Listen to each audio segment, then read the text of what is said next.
एक साधारण परिवार की उदार कहानी। एक गांव में एक बहुत ही सामान्य और साधारण परिवार रहता था। इस परिवार में दो बच्चे थे, राजू और सीमा। राजू बड़ा अध्यापक बनना चाहता था। वह अपने अध्यापकों के साथ पढ़ाई करने के बहुत शौकीन था। वह जब भी खाली समय पाता था तो अध्यापकों के पास जाकर उनसे अध्ययन करता और सवाल पूछता था। राजू के मन में एक इच्छा थी कि वह भी एक दिन अध्यापक बनकर लोगों को पढ़ाई दे।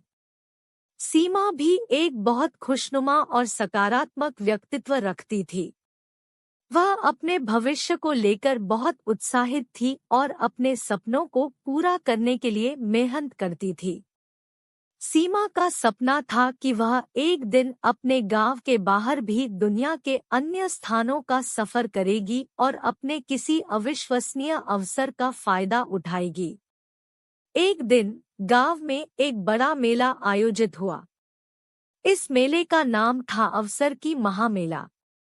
इस मेले में लोगों को अलग अलग धार्मिक, सांस्कृतिक और व्यापारिक गतिविधियां देखने को मिलती थी। इस मेले में भारत और विदेशों से भी लोग आते थे। राजू और सीमा दोनों ने भी मेले के आने की खुशी में अपने माता पिता से अनुमति लेकर मेले जाने का फैसला किया। राजू के मन में था कि वह मेले में अध्यापकों से मिलेगा और अपने शिक्षा के क्षेत्र में अधिक ज्ञान प्राप्त करेगा। सीमा भी सोच रही थी कि वह मेले में दुनिया के विभिन्न देशों की संस्कृति, भाषा और रंग-बिरंगे वस्त्रों को देखेगी और अपनी दृष्टि को विस्तार करेगी। मेले के दिन राजू और सीमा बहुत उत्साहित थे। वे दोनों अपने मित्रों के साथ रेलवे स्टेशन पर पहुंचे और मेले की तरफ चले। वहां पहुंचकर उन्होंने एक विशाल बाजार देखा, जिसमें विभिन्न प्रकार के वस्त्र, देशी खाने-पीने के स्टॉल, खिलौने और सांस्कृतिक कार्यक्रम थे।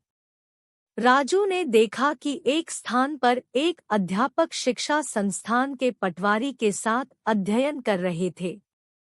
उन्होंने वहां जाकर उनसे बात की और उनसे अपने अध्ययन के विषय में सलाह ली। अध्यापक ने राजू को अपने अध्ययन के लिए प्रेरित किया और उन्हें अपने संस्थान में आने के लिए निमंत्रण दिया। राजू बहुत खुश था और उसने तुरंत अपने मित्रों को खुशखबरी सुनाई। दूसरी ओर सीमा ने एक स्थान पर एक विदेशी भाषा के स्टॉल पर खड़े लोगों को देखा। वह देखती रही और उनके साथ बातचीत करने का साहस नहीं कर पाई। फिर उसने एक विदेशी भाषा की किताब खरीदी और उसे पढ़ने की कोशिश की। सीमा को पढ़ने में तो दिक्कत हुई, लेकिन वह निराश नहीं हुई। उसने विदेशी भाषा के स्टॉल पर वापस जाकर एक विदेशी भाषा के विद्वान से सहायता मांगी और उसकी मदद से उसे विदेशी भाषा के कुछ शब्द सीखे। इसी बीच राजू ने सीमा को उस अध्यापक के पास ले गया और वहां उनका परिचय किया। अध्यापक ने भी सीमा की सफलता की प्रशंसा की और उसे उसके सपने को पूरा करने के लिए प्रेरित किया। मेले के अंत में राजू और सीमा घर वापस लौटे। वह दोनों बहुत खुश और संतुष्ट थे। राजू के मन में था कि अब उसे अध्यापक बनने का फायदा मिलेगा और वह दूसरों को पढ़ाई दे सकेगा। सीमा भी खुश थी क्योंकि उसने विदेशी भाषा के विद्वान से कुछ नया सीखा और अपने सपने की पहचान की। इस अनुभव से राजू और सीमा ने सीखा कि अवसर हमारे जीवन में हमेशा मौजूद होते हैं। हमें सिर्फ उन्हें पहचानने की जरूरत होती है। हमें अपने सपनों को पूरा करने के लिए जिम्मेदारी और मेहनत से काम करना चाहिए।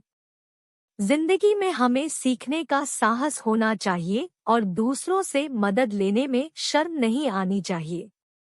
हमें अपने अवसर को पहचानने और उनका फायदा उठाने के लिए हमेशा तैयार रहना चाहिए।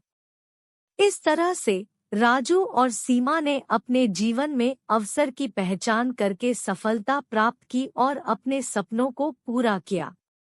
इस कहानी से हमें यह सीख मिलती है कि जीवन में अवसर हमेशा मौजूद होते हैं, हमें सिर्फ उन्हें पहचानने की जरूरत होती है। हमें सकारात्मक सोच और मेहनत के साथ अपने सपनों को पूरा करने की क्षमता होनी चाहिए। हमें दूसरों के साथ मिलकर सीखने का साहस रखना चाहिए और उनके ज्ञान और अनुभव से लाभ उठाना चाहिए। इस तरह से हम भविष्य में सफलता की ऊंचाइयों को छू सकते हैं और अपने जीवन को समृद्धि और खुशियों से भर सकते हैं। हमें आशा है कि यह कहानी आपको पसंद आई होगी और इससे आपको अच्छे संदेश मिले होंगे। आपके साथी और प्रियजनों के साथ इसे शेयर करना न भूलें और वीडियो को लाइक करें और ऐसी ही वीडियो देखने के लिए चैनल को सब्सक्राइब जरूर करें। धन्यवाद।